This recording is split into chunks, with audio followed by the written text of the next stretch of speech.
Worms! Let's learn about worms. I want to jump right into this because worms are awesome. They are so helpful. They're one of my favorite animals. I know I say that about every animal, but trust me, I mean it this time. And they're just really interesting creatures. So let's move right on in. First thing you got to know about worms is that there are 3 flavors. And they're all delicious. You got your flatworms, you got your round worms, and you got your segmented worms.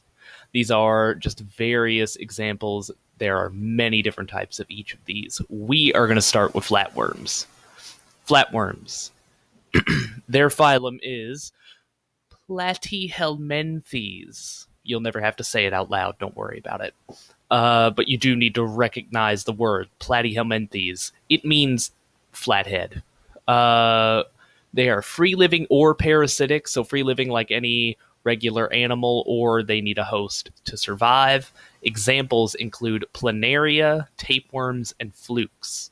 Planaria you probably can find in any nearby pond. These guys are pretty common. Tapeworms, maybe you've heard of them. They are a parasite, and so are flukes. We'll look at them in a little bit more detail momentarily. But let's talk about some advancements that flatworms have over cnidarians from 2 weeks ago. So remember how I said that cnidarians don't really have organs, but they do have tissues? Well, now we're in the big leagues. We have organs. Specifically, we have, for the flatworms, a 2-way digestive system. And flame cells, which you can think of as like kidneys. They excrete waste. Another thing to note is that they are cephalized. They have cephalization. Cephala means head, and that's exactly what it means. They have a head. Finally, we have a creature with an actual, front and back. Here we go. There's our head right there. See what I mean by flat head? They look like shovels, don't they? I think so. So now let's look at the tapeworm life cycle so you can get an idea for how these things work. So, before I do, take a look at this. One thing I wanted to note, you see these little things right here? Those are called eye spots.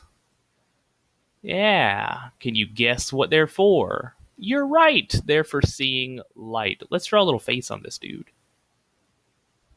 So you'll remember that they're his eye spots. There you go.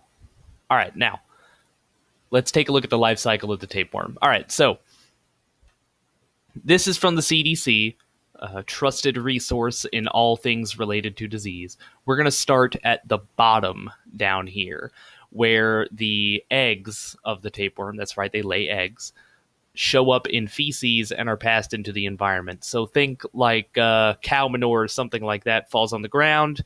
Eventually, rain washes away everything but the eggs. And now we have this diagnostic stage, meaning that it's not currently infecting anything.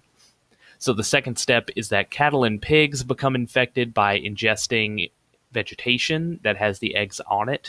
So they'll literally eat up the eggs. And then they'll penetrate the intestinal walls. And you'll see, if you look up here, that you have these oncospheres. Sorry about that. Oncospheres that develop into cysts in the muscle. So then once humans eat these cysts that don't get cooked away by heat. So, for example, maybe you have a pork chop that's a little underdone. Well, hey, now these little cysts develop into full-on tapeworms inside your stomach. And what they'll do is they'll live there and they'll feed off of your food, the things that you eat. Well, they have a little bit of it themselves, and you end up with adults in your small intestine. And these have these little segments on here that'll actually break off and bud into new tapeworms. So one tapeworm can live for quite a while in your stomach and produce little baby tapeworms that it passes into your stool and then eventually back out into the environment. Pretty gross, right? But hey, That's life. Next thing is roundworms. Let's do this.